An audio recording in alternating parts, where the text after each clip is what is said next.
Hello and welcome to Norwood News. Today is Friday, April 4th, and I'm Krista McDonald. This week on Norwood News, we hear what's happening at the library in the month of April. We take a look at a park's rededication ceremony. But first, recently, one of our Norwood Police Department lieutenants received a special recognition as Massachusetts Professional Emergency Manager. NCM met with Lieutenant Michael Benedetti to talk about his recent accomplishment and how he got to where he is today. So I was recognized, it's called the MPEM, it's the Massachusetts Professional Emergency Manager. It's a professional development tool designed to recognize emergency managers for their knowledge and skill and education in the field. So the MPEM is a series of classroom and practical exercises. It's 16 core classes, 6 elective classes, and it's also 6 real-world practical exercises consisting of different phases. There's mitigation, prevention, response, recovery.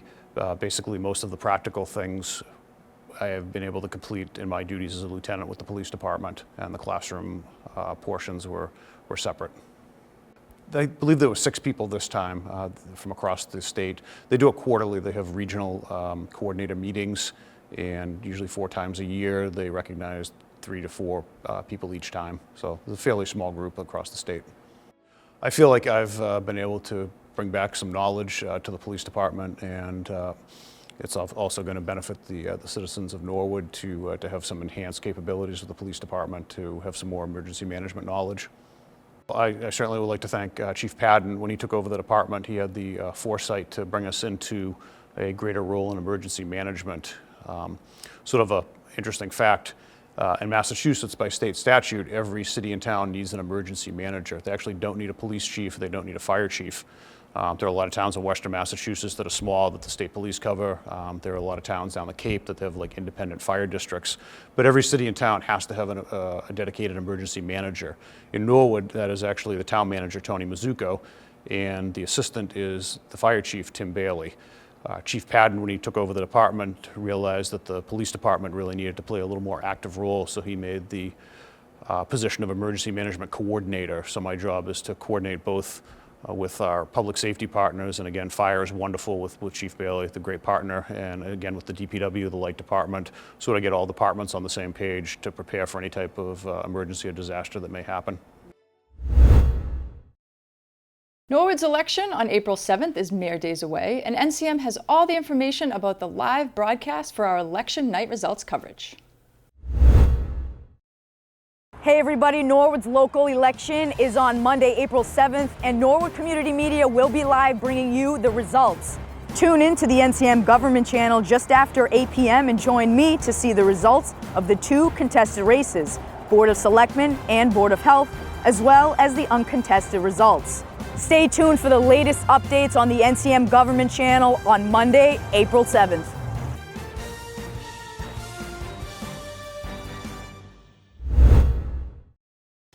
When Norwood News returns, Clayton Cheever has some new book recommendations, Caitlin Hamway shares what's happening in school news, and Ron Marshalsea has the first sports update of the Mustang spring season. What is Community Access Television? Community Access Television programs are produced by Norwood residents who may or may not have professional experience. Part of Norwood Community Media's mission is to provide residents the opportunity to create programs using a professional studio and equipment. Norwood Community Media provides the studio, equipment, and technical support, but has no input in the content of the program. The opinions and views expressed on community access programs are strictly those of the program's producers and participants. To learn more about community access, please reach out to Norwood Community Media.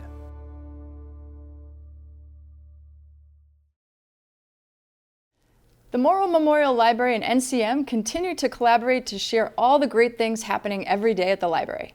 Library Director Clayton Cheever has everything you need to know about what's going on at the library in the month of April on this edition of Morrill Moment. Greetings, library lovers. Welcome to the Morrill Memorial Library, Norwood's public library for everyone. In March, our 3 busiest days were all Sundays when we're open from 1 to 5. When will you visit us this month? We're open 7 days a week until 9 at night, Mondays through Thursdays, and until 5 on Fridays, Saturdays, and Sundays. I'm Clayton Cheever. I use he, his pronouns, and I'm your library director. I'm excited to announce that our 4th annual Peeps Diorama Contest is happening this month. This year, our theme is Museum of Fine Peeps. Starting on Tuesday, April 22nd, registered participants can pick up a Peeps starter pack at the children's desk. Photos of completed dioramas have to be emailed to us by 8 Tuesday evening, April 29th. Complete contest rules are on our website. Winners will be announced on May 9th, and there are some pretty sweet prizes, courtesy of the friends of the library. I can't wait to see what creative ideas people come up with this year. Our annual new resident open house that we call Norwood 101 is happening again on Monday evening, April 14th from 6 to 8. Representatives and officials from Norwood Town departments and community organizations will be here to welcome you and answer your questions. Welcome bags will be distributed to the first 30 registered attendees, and free raffles of prizes provided by local businesses will add to the fun. If you're new to town or would like to find out more about our wonderful Norwood community, this event is for you. Are you thinking of setting up a business but hesitant to take that first step? Perhaps you have a business idea but would like to learn more about the nuts and bolts of setting up a business? We have a new series kicking off this month with you in mind called Entrepreneurship 101, and the first presentation, called Business Grows Norwood, is happening here at the library on Thursday evening, April 24th, starting at 6:30. Norwood Town Economic Development Director Joe Collins and Neponset River Regional Chamber of Commerce President Tom O'Rourke will talk about local resources that can help you. Registration is required. Please sign up online or call the reference desk at 781-769-0200, extension 2. More programs in the Entrepreneurship 101 series will be happening in the coming months, so keep an eye on your calendar. In addition to all the great books and other physical things you can borrow from the library, our website has a rather overwhelming amount of useful and entertaining content. Our librarians have compiled an organized list of phone numbers and web links for many different topics, including refugee and immigration resources and food, fuel, and housing assistance. When you're looking for any kind of help, we can help you find it. Now, let's dive into some fantastic books. Whether you're looking for a delightful read for kids or something more profound for adult readers, we've got something special for everyone. Let's jump right in. In Codebreaker Charlotte, a curious 9-year-old unlocks a series of puzzles when a mysterious birthday card from her great-grandmother sends her on a quest that interweaves World War II codebreaking with visits to historical sites in England. Cedar Wang uses playful illustrations and hidden ciphers to invite young readers to engage with history and problem-solving in a fresh, interactive way. In A Kind of Spark, historical witch trials are reimagined as brutal persecutions of neurodivergent individuals rather than of magical practitioners. Through the determined eyes of Addie, a 12-year-old autistic girl, author Ellie McNichol draws a powerful parallel between past injustices and contemporary struggles for recognition, offering a narrative that sparkles with empathy and resilience. For more experienced readers, I've brought these next two. Julian K. Jarbo's Everyone on the Moon is Essential Personnel bursts with surreal body horror fairy tales and mid-apocalyptic themes wrapped in queer fabulism. The collection's vivid, genre-blending stories explore transformation, identity, and our unique roles in an unpredictable universe, challenging readers to find beauty in the bizarre. In The Elements of Pizza, James Beard award-winning author Ken Forkish demystifies the art of pizza making with a cookbook that balances scientific precision and creative flair. Offering everything from same-day dough recipes to traditional levain techniques and inventive topping ideas, Forkish provides home cooks with an accessible guide to crafting our own world-class pies. Now that we're enjoying more hours of sun than dark every day and the weather's getting warmer, perhaps you're like me and thinking about how to get out and enjoy some time on your bicycle. We have several items that you can borrow to help make your dreams a reality. Borrow our bike rack to load your ride onto the back of your car and go explore one of the rail trails around the Commonwealth. Our panniers can also help you carry some great picnic supplies.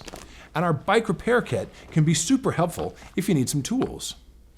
These and so many other great pieces of equipment, musical instruments, games, and more can be found in our Library of Things. Visit our website and browse our library of things from the Books and More menu to see what other treasures we have waiting for you.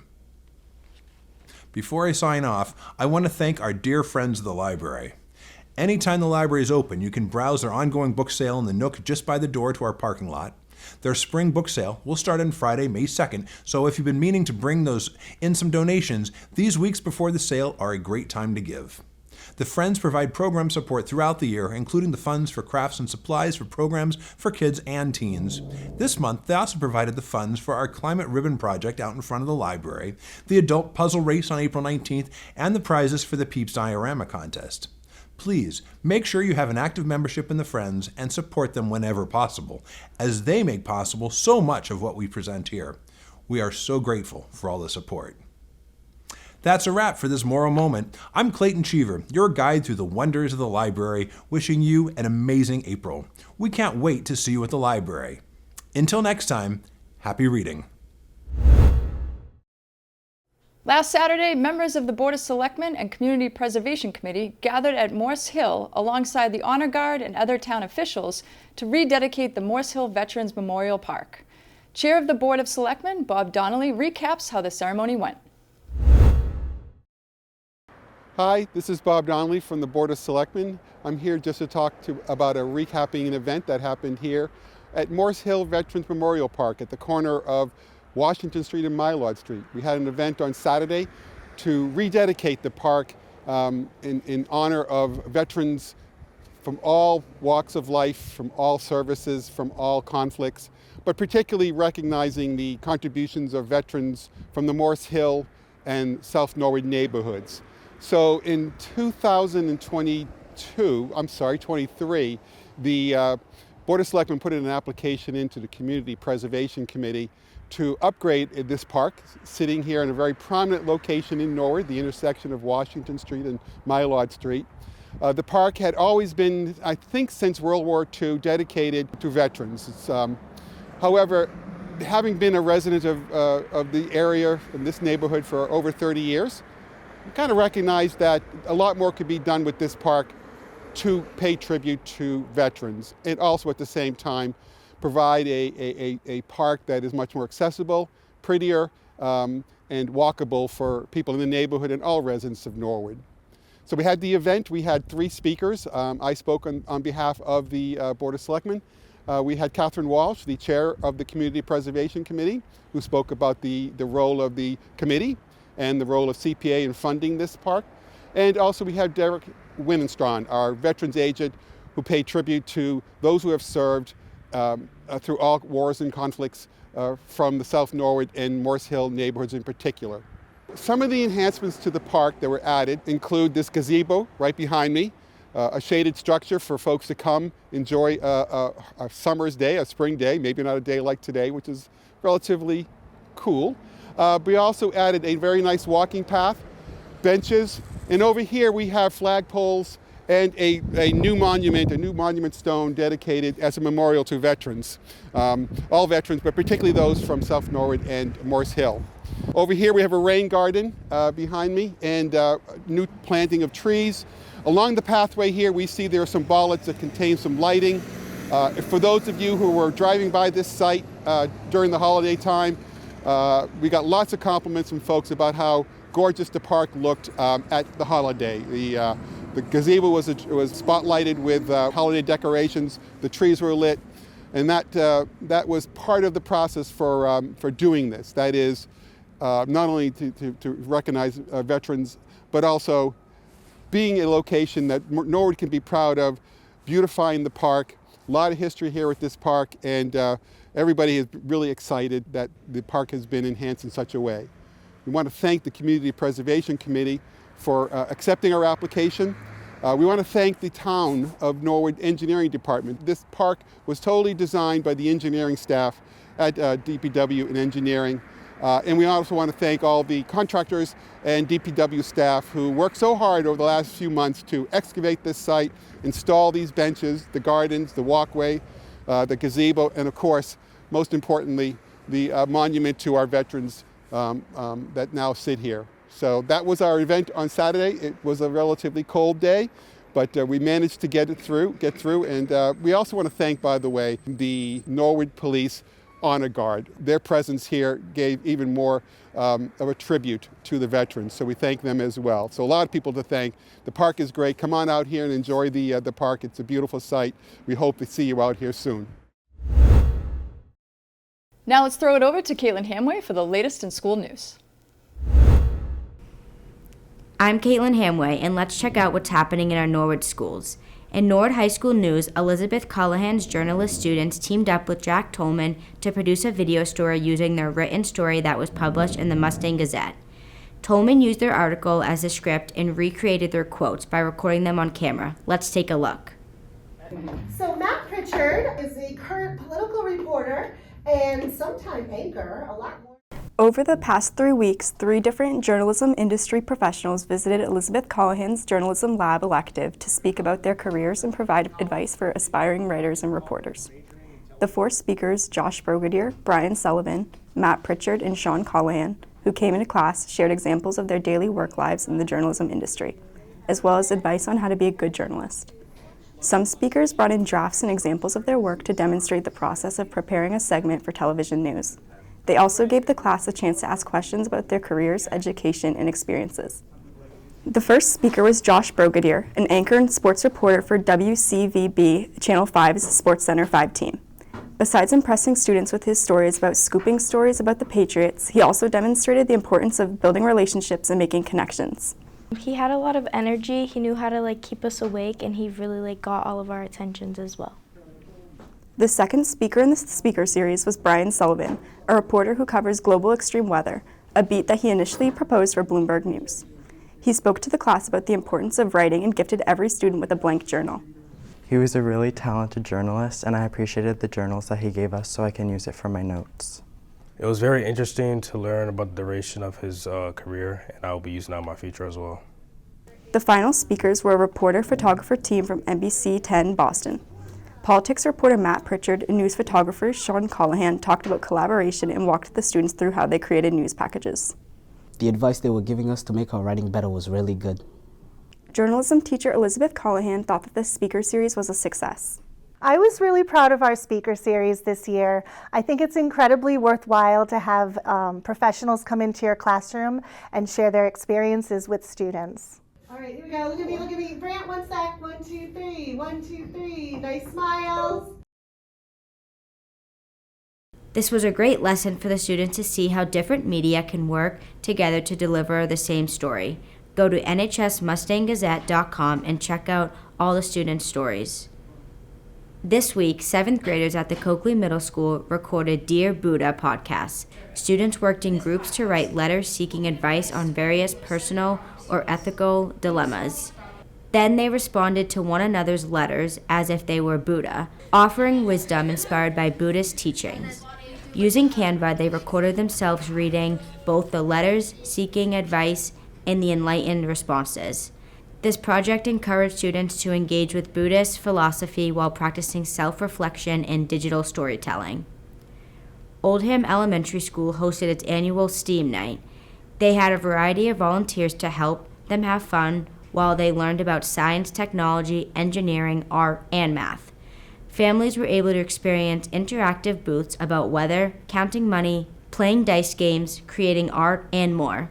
A highlight of the evening was the NHS Engineering Robotics and Intro to Engineering students taking over the school gym. Oldham students got to maneuver actual robots through the cafeteria and interact with the high school students about what they are learning. It was a wonderful cross-grade collaboration that everyone benefited from. At the Callahan School, here are some smiling students who have just received their care cards.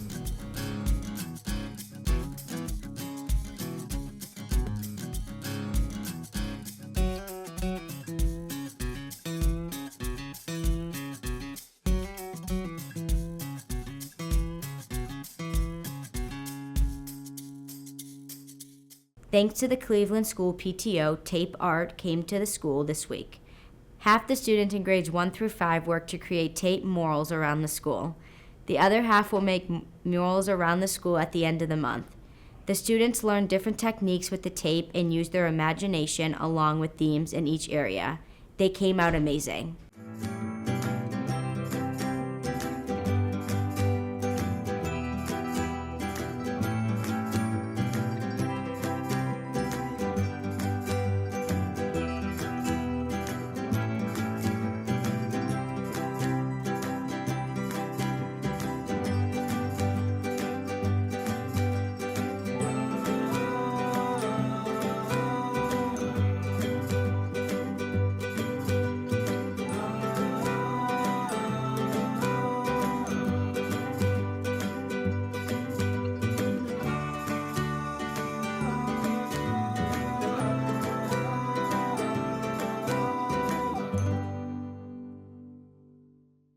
The Prescott School just completed the March Book Madness Challenge, where 16 picture books faced off against each other to be crowned the #1 champion. This challenge is hosted by the website March Book Madness, and there are picture book choices in YA novels. Prescott chose picture books, and Mr. Riley purchased copies of all the text.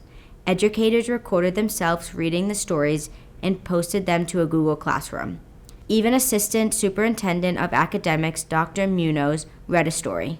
Students in classrooms listened to the stories and then voted in Google Forms to choose their favorite. After the first round, it was down to 8 books, then the final 4, and lastly, 1 book was deemed the favorite of the Prescott. The favorite book this year was The Spaceman by Randy Cecil. This was a fun and engaging way to build a community of readers. Thanks to Mrs. Condon for organizing this project. The youngest Mustangs at Little Mustang Preschool Academy have been busy learning all about colors this week.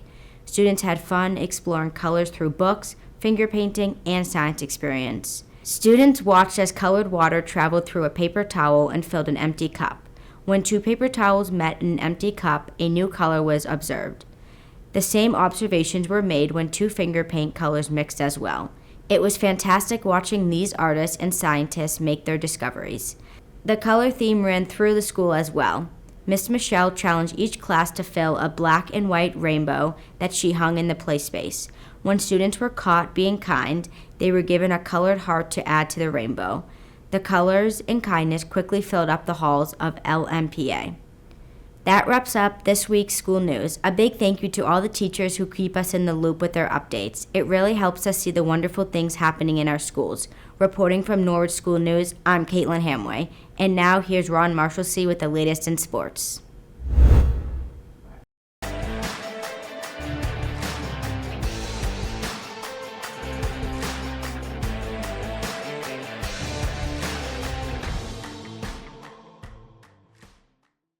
I'm Ron Marshall, and this is your sports update.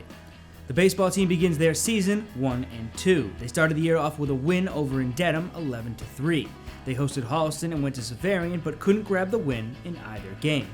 In the win against Dedham, the Bats were on fire with hits from Angel Oliveira, Caden Sheehan, Jaden Moreno, Anthony Canidi, Mike Grenham, Sam Larkey, and Jacob Sheehan. Vinny Lopez was on the mound for most of the game, and Dylan Begley and Sam Larkey came in to finish the job. They are at Ashland for their next one on Monday the 7th at 4:30. The softball team started their season 1-1 with a loss in Dedham, but a big 6-1 win when they hosted Holliston on Wednesday. The Mustangs are at Canton on Friday the 4th and at Ashland Monday the 7th, both at 4:30. The boys across teams start their season 1-2 after a big 12-8 win over Dedham, but losing to Ashland and Holliston. NCM went live with their game hosting the Panthers, and goals were scored by Max Conley, Matt Kickless, and 2 by John Lynch. They are at Westwood on Monday the 7th at 5:30. The girls lacrosse team starts out 2-1 with wins over Dedham 14-3 and Holliston 14-12, but lost to Ashland on Thursday afternoon.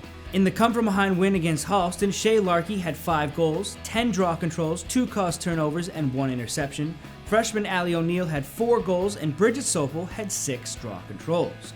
The Mustangs are at Bellingham on Tuesday the 8th at 6 o'clock. The boys tennis team begin their season with a 3-2 win over Stoughton, but lost to Dedham and Holliston in the past week. Their Medway matchup was postponed, and their next opponent will be Ashland away on the 7th at 4:30. The girls tennis team lost their first 3 matchups on the year, but look to get into the win column on Monday the 7th at 4:30 when they host Ashland. The boys volleyball team is 1-2 with a 3-2 win over Dighton Rehoboth to start the season, followed by losses to Hopkinton and Bellingham. They host Millis on Monday the 7th at 4:30, right on the Nolet Johnson Court. Both the boys and girls track teams lost to Ashland on Tuesday, but look to get the win when they head to Holliston on the 9th at 4:30. And that is all I have for this sports update. I'm Ron Marshalsea, and Norwood News will be right back after this break. Hi, I'm Maddie Rice. I'm one of the dancers for Dancing with the Norwood Stars. Make sure to tune in to the NCM Community Channel live on April 18th.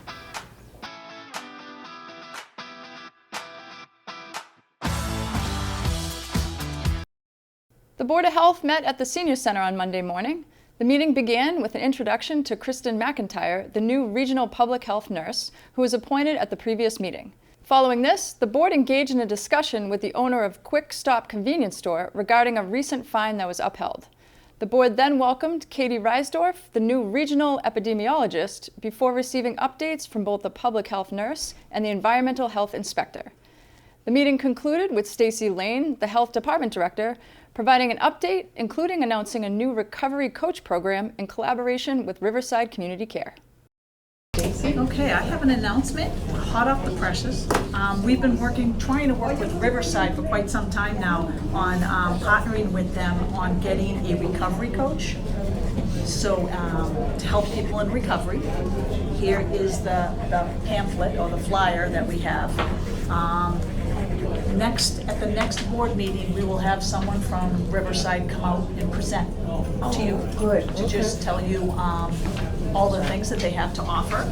And we're very excited about this, and this is really, we're one of the first communities to do this. It's a new type of partnership with Riverside. Okay. And so there are other communities in the NCA group that are doing it. There's 5 of us in total, but this recovery coach, his name is Johnny Pike.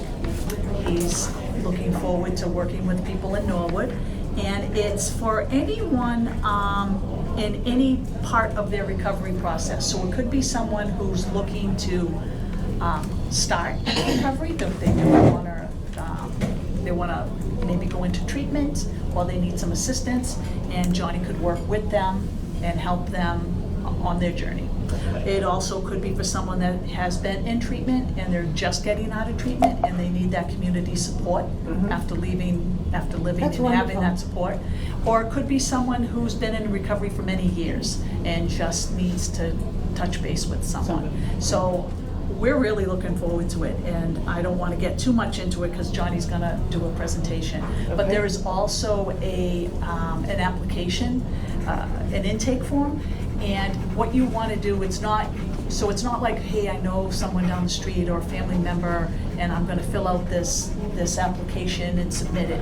It is something that you want to do with the person, because the person has to participate in this and be willing to meet with you and go through this. Yes. The Board of Health meet again on April 28th.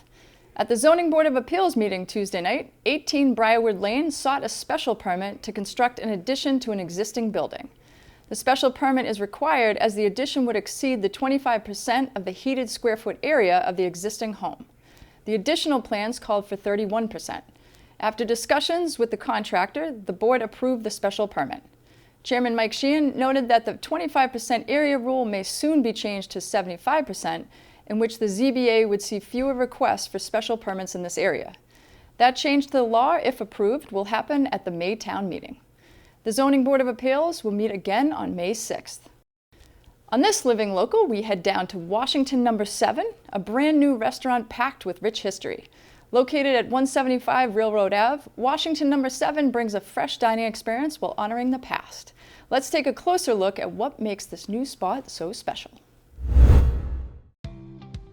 So my name's Chanel Ganem, and I'm the owner here at Washington No. 7 Public House here in Norwood. Chanel, her husband Tony, and Uncle Elias all saw the potential in this restaurant and put their love of food to the test. So I knew I'm Lebanese, and I love food. We love food. It's like the most important thing that we know. The hospitality for us is number one.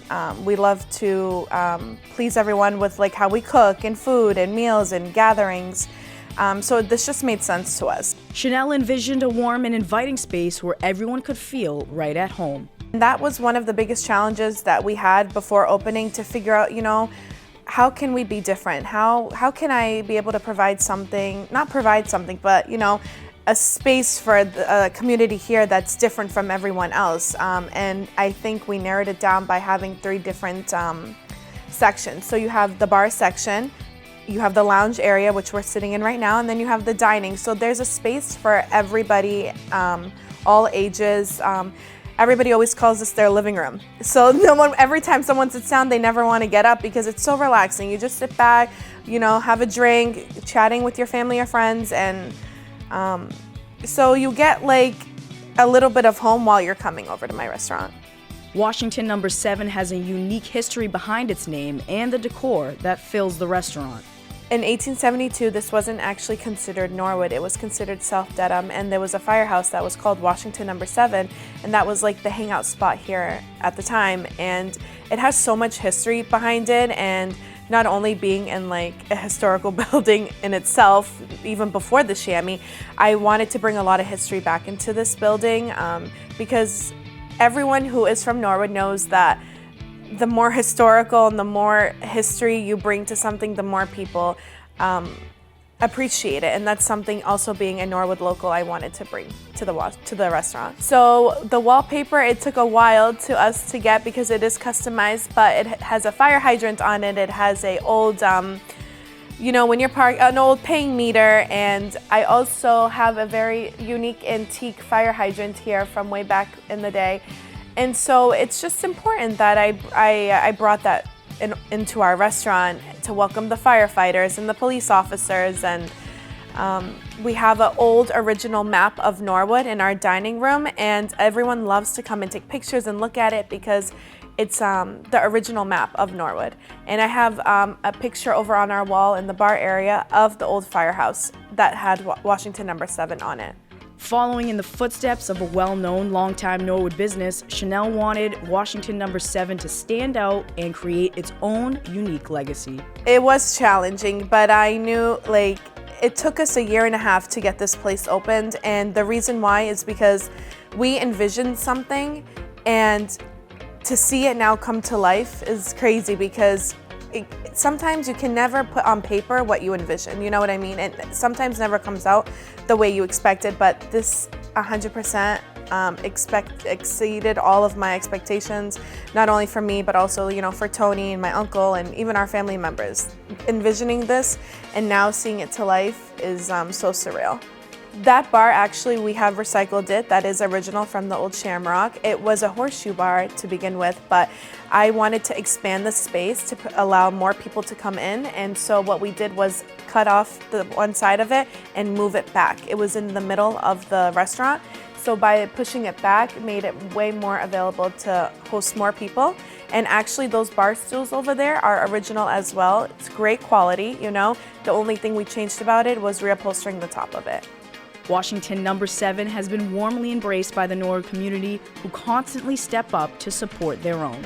Awesome, we've gotten such good feedback, and the volume from the surrounding towns as well, not just Norwood, has been amazing.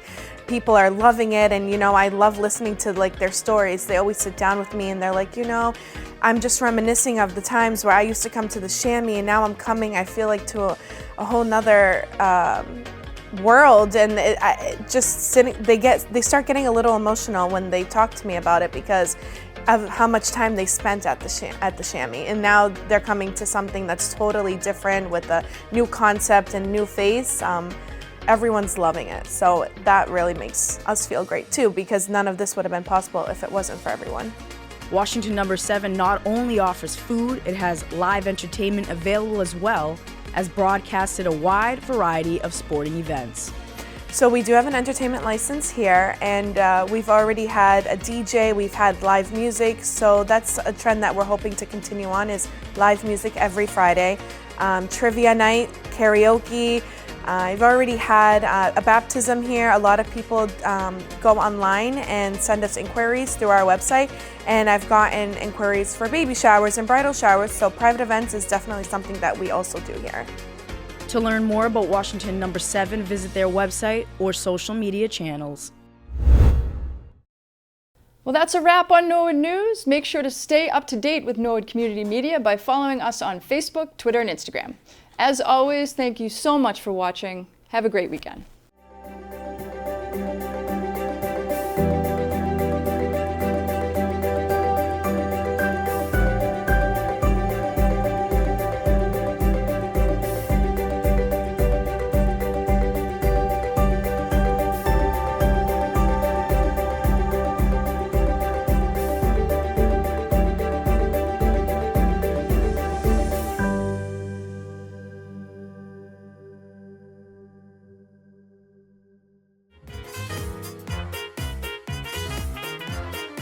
But they lost to Holliston and Severian, if I'm not mistaken.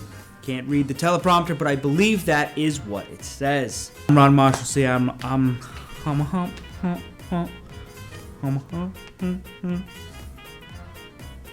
Are you ready? All right. It's all right. I'm Ron Marshalsea, and I am here with your sports update. It's all right. It's all right. The softball team's excuse me. Both the boys and okay. Both the after this break.